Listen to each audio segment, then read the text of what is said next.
I'm Janeane. This is KUCI 88.9 FM in Irvine, and this is Get the Funk Out. It's my pleasure to welcome to this week's show, Sandra Tsing Loh. Did you know my show was called Get the Funk Out? I hope you did. I did know, and I think it's a fantastic title, and ever more resonant now, I would say. Never, it's a timeless, it's an evergreen. Isn't it? We were just talking when I noticed that we weren't recording, how back in March, you were teaching at UCI. Yeah, I was teaching. The day our final was the Thursday, March 12th, before Friday, March 13th. And I remember driving and like going, there was even a moment of like driving and going, and I don't even have to go today because I could be careful and stay home. But the class was still pretty packed the day of, but some like, so I think that was very much a time where first in the moment weren't totally taking it seriously because it hadn't hit in yet. Right. Then I think when going to the grocery store the next day and seeing how packed it was and how people were panicking. So slowly that came down to that adrenaline pumping panic, then came the boredom, then came the hope that maybe we'd made it through, then came the protests across the nation, and then more lockdowns because people were opening, so it has been really an emotional roller coaster to figure out who we are. And certainly there's, that whole chant, I would say, like among kind of people like me who can work at home, who are writers, to say, we are so lucky. We're not essential workers. Yes. We're to keep saying we're so lucky, but because we're in this human lab rat experiment where for a while we couldn't go to the park or kind of exercise or do anything or go to trails, people slowly started to go nuts because we couldn't get outside. Right. Say, we're so lucky. Why am I lucky again? I don't remember. So, I mean, yeah. Such a, you know what's crazy? It's like when I was little and my mom would say, stop eating so much chocolate. And then you want more, And so if someone says you can't go to the gym, you're like, oh, well, I'm going to go to the gym, or just anything. When you're told you can't do something, you just appreciate or want something more. Oh, totally. And then I have a book that came out, of course, during the pandemic. And I think in March, for me, it was that, Death by a Thousand Paper Cuts of I was feeling sorry for people who had books coming out in March or in April or in May, because I'm going, surely by June 2nd. And it's like, so my book ended up coming out on Blackout Tuesday. And of course, it's a humor book of and so we kind of, postponed the big publication event for that day, respect of the moment, but it's been such a topsy-turvy journey of kind of like going, can we even dare laugh when we should be talking about other things? I think in the end, I found in my journey, and then I started doing these COVID-safe curbside pickups out of my garage. I saw that. And it's been really, I don't know, it's not me now. It's turned out to be totally fun and great. I mean, we wear masks and are socially distanced and hand sanitized. I went to people and got these kind of takeout bags so people can have the plus side of this is there's a lot of, since you can't do business as usual, you kind of do business in an old fashioned way. It kind of, I began as a performance artist. So it takes you back to your performance art roots of, well, we can't be in a bookstore, so why not out of my garage? And I have old swag from old shows and old books. So somebody goes, well, my 20-year-old daughter has never read your stuff. I go, here's Jeff Takes a Holiday. Take it. It's like having a garage sale of old stuff. We'll take it and have this. Oh, funny. So that sort of connection of being able to visit with people has been really, nice, and we don't know what's coming next. You're right. And people really have to be their authentic selves because this is all we can be, Right. And I think that even the conversations at the beginning of lockdown, I would have many more longer conversations with people who I haven't spoken to in a while. I'm sorry that my computer is doing that. Okay. We'll turn that off. Of just having, since everything was canceled. So it's not like, how's your concert tour going? Canceled. How's your book tour? Canceled. How's your, everything, and people were staying home. It would be like, how's your garden? Not doing very well. It's weeds. It's weeds. Yeah, exactly. So I think that part I found, and I was like, I had a virtual book group last night. They're going, you know what? We were running sort of on empty and doing things without questioning them anyway. So Yeah. we were set for hitting the reset button, as Yeah. people would say. And so to a certain extent, I think that's happening. I think so. I feel like we were go, go, go, and we weren't dialing into what really matters, Right. which is like our own self-care and maybe the people we live with or our kids or our dog or the weeds in the garden or anything. And it was just, I have to be on and I have to look a certain way or talk a certain way and do this and that. Yeah. Yep. Yeah. And connecting to our friends and families. And I have 2 kids, 18 and 19, and they're both at UCs. They'll both be, big air quotes, attending in the fall, however that's going to look. Yeah. And I know UC Irvine has this, just figuring out what it's going to be another experiment. Exactly. Yeah. So your book, Madwoman and the Roomba, is that what it's called? Congratulations. Thank you. At what point did you start that series, Madwoman? It began with the Volvo? Yeah. So I think the Madwoman, the Volvo came out, I want to say 5 or 6 years ago. Seems like a long time. This book was supposed to be out sooner, but the 2016 election happened in the middle of it. And I was so thrown for a loop being I'm 58, so I was born in 62, kind of a late boomer, old Gen Xer or whatever. I thought this would be the culmination of 50 years of feminism. And so I just couldn't think about that. This book was supposed to be kind of a collection, and I believe it is, of humorous pieces of just the art of laughter and looking at our lives. And that's a basic idea of it. So the first book had been The Madwoman and the Volvo, was a takeoff, of course, of The Madwoman in the Attic. And so my editor said, this is the series, it's Madwoman.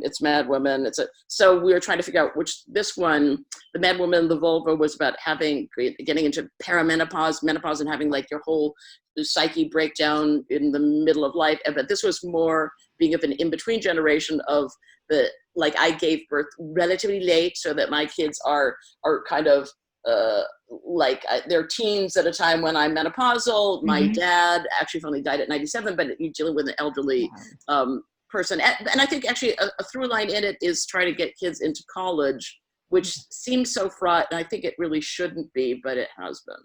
Right. Yeah. I know it feels like a lot was thrown at you all at once. It's like all this stuff that you had to deal with. Yeah, and I think, and there is, and especially I think the question about education, and I'd like to say, and there's Asian Americanness and immigrants is kind of in the book, that my father was a first generation Chinese immigrant, so it was engineering. I was second generation, half Chinese, so it's kind of physics, or should I go into the liberal arts? And I end up, as I say, going to the liberal arts, which to a Chinese father is like pole dancing. Right. and then my kids are 1/4 Asian. So my daughter Madeline is blonde with green eyes and yellow eyeshadow and a little bit of almost red hair, but the eyes are a little almond shaped. So you go, what? They're very, very biracial. And how they think about, what they want to do. And of course she's studying art. What could go wrong? And her grandfather would be shocked. His Chinese, Shanghainese engineer would be shocked to see. So I think there's kind of that journey in the book as well, of how we think about, academic ambition and all of that kind of stuff. It's an interesting journey. It's nice she's following her path, as opposed to, you must do this. Yeah, and I was really happy in my first 5 or 6 years that I did teach at UC Irvine as an adjunct professor, that I got to be in 2 departments, both in art and in science. And I remember I gave a graduation speech at UC Irvine. I thought I was giving it to the science school only, but then the dean of the art school at the time, in the cap and gown region, said, and thanks for speaking to the art school. So about 40 minutes before giving my speech in this arena, I realized I was giving 2 schools at once. But luckily the art people are kind of forgiving, so I improv that part of it. It's like, well, and I planned for this and the other. But I think that sort of, the 2 disciplines working together can be really great. So I'm for all the blending. Me too. At what point did you decide, you had this sense of humor, that you wanted to go into comedy, study comedy and drama? Well, I think it's something that I didn't really choose. I think that I was in writing groups, and it's kind of like I would try to write more serious things, or more important things, you know. But what kind of stuck out was writing in first person, which is not necessarily always advocated in fiction writing, where in first person, and there would be some self-deprecating turn, which turned out to be comedic. So it sort of found me a little bit, and I began as a composer, and then I tried to play my piano pieces at clubs, but they were sort of neoclassical. Nobody would understand, like what's that piece about? Or the title would be opaque.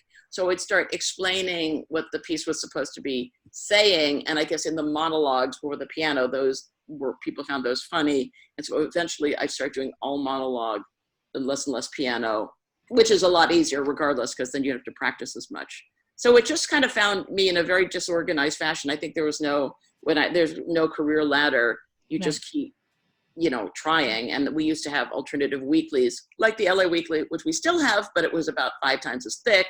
And in the back would be scores of these open mics that you would just like go to and try, but they weren't always comedy open mics. They could be art, poetry, anything like that. So I think we're just kind of figuring out as you go along. There wasn't really any path. Don't you find that having a sense of humor and being a writer saves you at times? Like you just get this stuff out and you're just sharing yourself. I mean, it's obviously you're being brave, but you really struck a chord when you started talking about menopause. Yeah, I think that's so. And there's so many things going on in the world that are so serious, and they should be discussed in a serious way.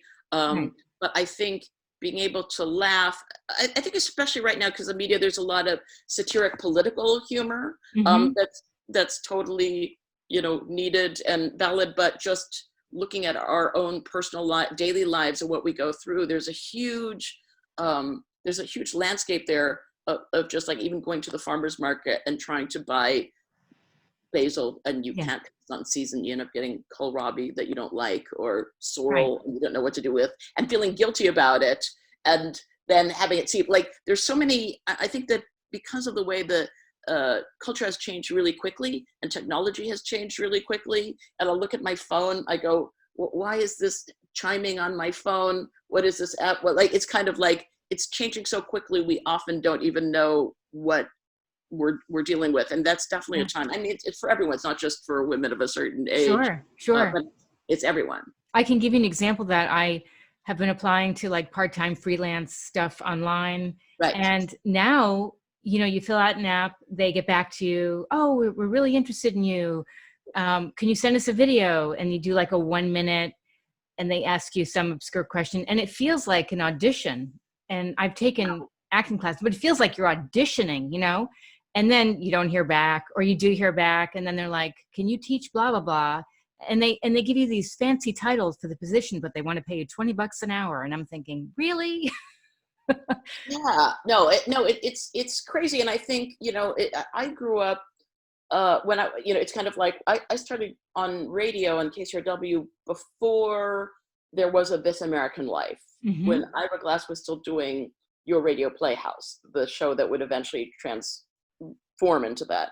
So I would write a bit for Buzz Magazine, which was a city magazine, which is long gone. I do a version of that commentary on KCRW. We would rotate through. Some of those would become This American Life pieces. My first This American Life piece actually was a piano log. It was about these dogs escaping from, it's on the archive, from Canoga Park, of all places. So I think there was a more seamless going back and forth between these things. And certainly occasionally there was a 25-year-old novelist who would make $1 million, but it was sort of a little bit more of an apprenticeship thing, that you knew that you would have to send out 60 versions of a short story to get there, et cetera, and then you'd be paid eventually for something. So I think that as you're talking about, it's kind of like, what are these kind of fancy job titles and the money? And I sort of think about my kids, who, especially one who is to be an artist, and it's kind of like there's so much free stuff on the internet of how they can monetize their work.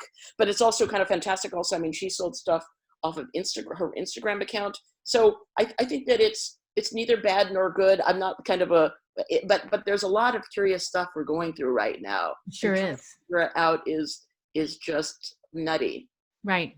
Yeah. And I think part of your journey is part of that also. And I certainly, at my age, I can kind of hit the wall where like, I'm relatively, I think I'm terrible at social media, but I'm so much better than most of my friends. And it was my kids who got me on Instagram for something called Inktober, where you draw something and you upload it every day and you put it on your Instagram. Oh, funny. Yeah, my kids got me on my Instagram account. I have like 500 people. I have like the smallest Instagram account like in the world, but my kids are saying, and that's fine for you, Mom, because you're not of that generation where you're going to have 20 million. It's just a whole other thing. And then I post, but I thought Instagram was so positive compared to Twitter. It was really fun, and Twitter can be really fighty and stuff like that. And so I posted on my Facebook account, hey, old Billy, why don't we get on Instagram? I was getting messages of, how do I get on Instagram? What is the button? Where I go, come on, you guys. Oh, no. At least try. At least exactly. Try. So, but well, at least you don't get like stalker people like, hey, I'm Sten from wherever, you know. I think I get some of those, but I'm not good enough at it, and my eyesight is too poor to. And I go, I don't know what that is. And I think on Facebook, you know, a lot. Yeah, it's kind of like I just don't. Yeah. So I'm not famous enough that I really have that at this point. Did they get you on TikTok? Did your kids do anything? No, not TikTok yet, huh? No, that's a bridge too. I never got Vine or all that kind of stuff. That's just, and Snapchat, where I go, the story goes away. Right. like, forget it. I won't even get to it. No way. No way. No. What advice would you give people right now that are writers or actors and they're in a funk? In a funk, to get out the funk. Get out of that funk. Get out of the funk. Well, I think that it's always been true for artists, if they're writers, actors, or whatever, to have a tribe of like-minded supporters that they get themselves through thick and thin. And I certainly did that. I graduated from USC. Well, I spent 6 years in grad school at USC, and I'm not really sure which degrees I entirely finished, but we were writers, and that was really low. At that time, we were short story writers, and you'd send out by snail mail. You'd have these manila envelope, not manila, yes, those things, yellow clasp envelopes, and you'd have to mail it to the Atlantic or the New Yorker, and then include the self-addressed envelope so they could mail your story back to you with the form rejection note. And that process was so slow and terrible, but everyone knew that. So there'd be a couple of us and we would just support each other. Or sometimes if one was too nervous to make their own phone call to an agency, it's hard to make a phone call on your own behalf to a literary agency, but it's easy to do it for a friend. Say, oh, you must know that Janeane is brilliant. She's just come as such a buzz. But like, so in a way, to get a tribe of people that you share the same idols, in a way, of what you want something to be like, and then support each other and read each other's work or look at each other's work and give. And also in writers groups, for instance, we'd be able to ask for what kind of feedback we wanted. And so if you're just working on a first draft and it's really terrible, then you just go, I need you to say as many positive things. I do not want anything really the truth. If you like the font, tell me how much you might like it, because that's all I can get to. This is nice paper. Yeah, exactly. Ooh, it smells good. Like, I like that stuff. You're right. Yeah.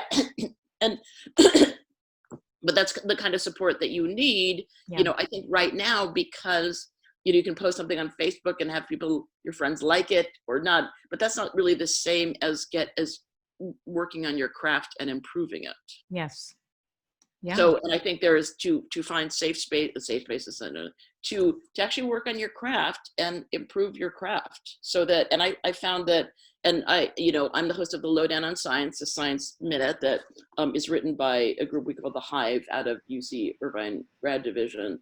And just that structure, it's a 90-second science factoid per day, and we're now on Google News. So it's actually got like 100,000 downloads a month. That's really amazing. Yeah, it's because it's the SCPR. And we just started doing the Google News in May, but it's partly this structure is really where we teach, it's kind of like, so this is radio, people are on their cars, and it's super short. So so that like, what's the cliffhanger? Right. So that you have to ask the question. The opening question is, what's the cliffhanger? So they don't dial away. So I think a lot of those craft things are in there, and they're still good things to teach and learn for everybody's craft. Definitely. So I think that in support of, just to find your support squad. Otherwise, it's too lonely. Oh, absolutely. And you just did something, I think it was in June, it was featured in Lit Up. Yes. So Lit Up is and that was also started in the midst of the pandemic.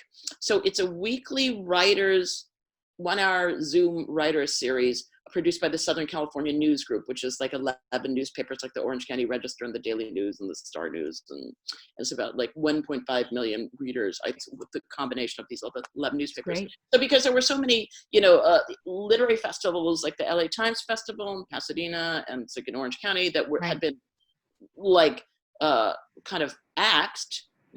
So I hosted, it's like an hour-long thing every Friday, and it continues every Friday, I think, through the beginning of August. And people can sign up for free. And there's a link there. It's through the Southern California News Group, and it's called LIT and then UP. Oh, so I didn't realize it was every Friday.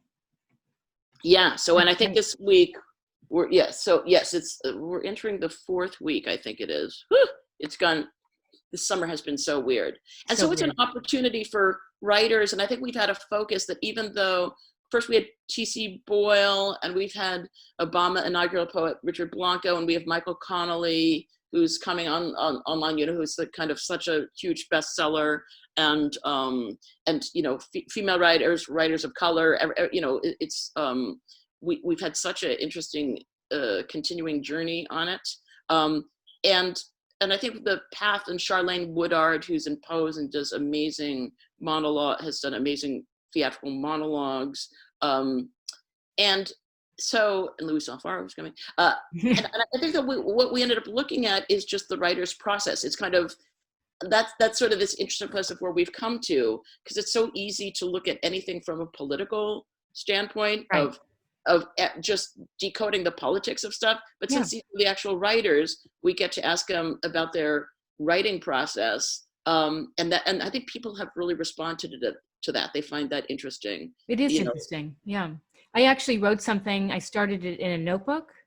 I think it was, first started in 2012. And then my dad was sick, passed away in 2015. And it just gave me the urgency to get going. And then I would write at the library for hours. So my question is, how do people get involved in other panels of writers, or how do you need to find like-minded writers? So, I mean, it used to be, and I don't know what it's like now, but something like, there would be, as opposed to signing up for a very expensive MFA program that costs tens of thousands of dollars. For instance, UCLA has had UCLA Extension, where it's all at in COVID times. It's like I haven't thoroughly tracked, but sometimes even an affordable extension class through a community college or anything that is accessible is a place to start. And I think I took a UCLA Extension, a couple of them, and I met people through there. Hopefully you'll get with a teacher, and there's many excellent teachers on many levels. They don't have to be kind of the most remote, highest paid person. There's so much writing, teaching talent. And then you kind of can sometimes vibe with people in the class where, these are the people I can't stand. And then these are people who consistently say something interesting. And that I think that they're good readers, and I would like to have them read my stuff. And I think that the way people, in workshops, should critique in terms of what is this writer's goal, and then how can we help him, her, or they get to whatever goal they're getting to literally, and do it on those insights, as opposed to going, romance is stupid, or mystery is stupid, or whatever, to help them. So I think you kind of meet them along the way. I mean, I've certainly seen groups on Facebook of sort of writers groups, but sometimes they are more kind of how to get forward in the business. And I think that can be useful, but I think the thing of working on craft and having a place to do it, and having the time, setting aside the time and knowing that it takes time. Yes. And that's okay. Yeah, it is okay. And now's the perfect time for people to connect with other writers through Zoom and, meet people. And we're social creatures. We do need people, even though some people are introverted at times. I know I am, but we do need that connection. Yeah, and I think that Zoom, especially for writers, it's kind of like, and you can put a document up and look at it and like go, this paragraph is kind of long. It's like, so if you want to get to that craft level, but I did take many workshops. I studied with John Recchi, who is still, I don't think he's teaching anymore, but there were workshops, and there's some very good writers who teach sometimes their private workshops with just a group of 4 or 8. So those are around. I guess it would be interesting to get a list of those, because you can get really great writing training sometimes individually. Yeah. And where can people find out more about you? They can go to my website. It's at sandratsinglloh.com. SANDRA, T as in Tom, S as in Sam, ING as in Green, LOH as in Harold.com. Fantastic. And I also have a Facebook page. I think it's public, but but most of the website's probably better. Okay. Sounds good. Thank you so much. I really enjoyed chatting with you. My pleasure, Janeane, and and the funk. Thank you for the funk. You're welcome.